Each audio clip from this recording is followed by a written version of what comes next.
hands on your hips.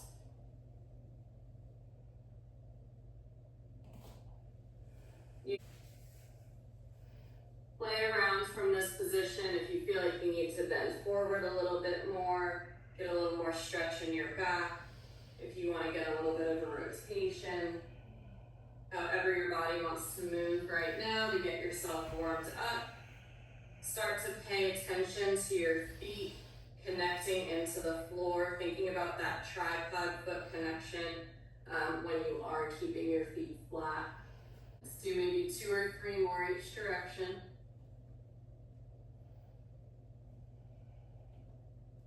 If it hurts your back, just don't go quite as high.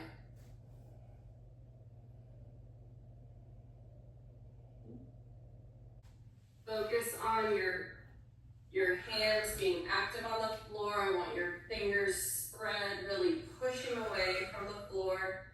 I want you to feel even weight bearing through both arms. You don't want to be shifting into one side. And feel that connection of your toes on that foot that's planted on the floor as you're going through the movement. So think about pushing, lifting away from the floor.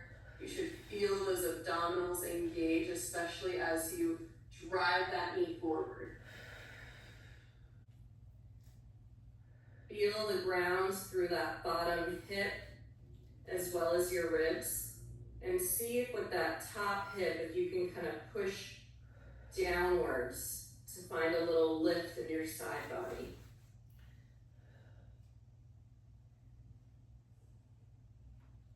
As you're doing this, again, be mindful of that long neck. That head is nice and light, like a helium balloon hovering over your shoulders. You're not shrugging your shoulders up. Be mindful of your knee position. You don't want to be twisting and rotating in your knee or shifting your weight side to side. So feel yourself grounding through this bottom knee and grounding through the front foot, kind of pushing away from the floor, seeing if you can find a little bit more lift. As you do that lift, you may feel some of those deeper, like core pelvic floor muscles engage ever so slightly. I started on my left side, and I was like, okay, I got this. And then my right side did not. Yep. Left side builds your confidence, the right side breaks you down. Yeah.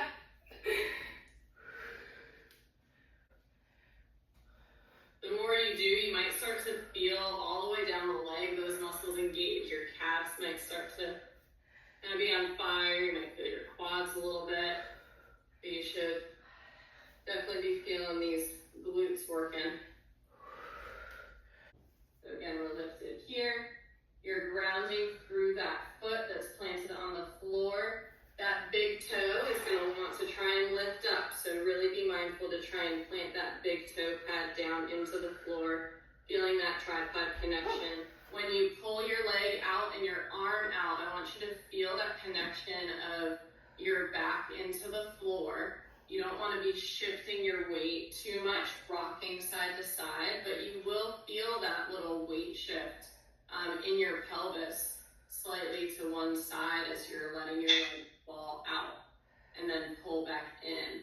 This is really good to engage your adductor muscles, which are on the inside of your thighs as you're pulling your leg back in, which helps to engage some of those deeper pelvic floor muscles. Again, I want you to pay attention to first when you lie flat on the floor, feeling that sacrum sink into the floor, that little bit of heaviness there.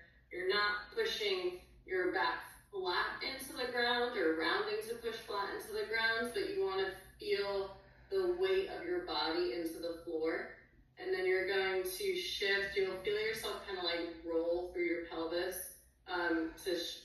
to rotate before you extend your legs out. You want to feel those abdominals engaging as well. So we're working those deeper abdominal muscles, working a little bit of your obliques with that rotation. You don't want to feel like you're crunching, but you should feel that zipper through from your pelvis to your sacrum and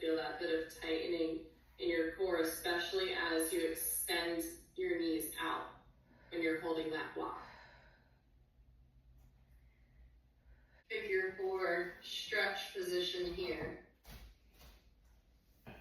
Feel a little stretch in your glutes, your hip.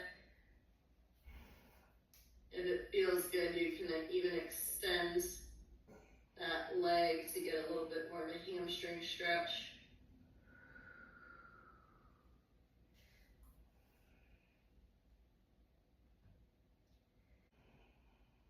Take some breaths in this position. Try to breathe into those areas that you're stretching. Nice stretch for the insides of your thighs.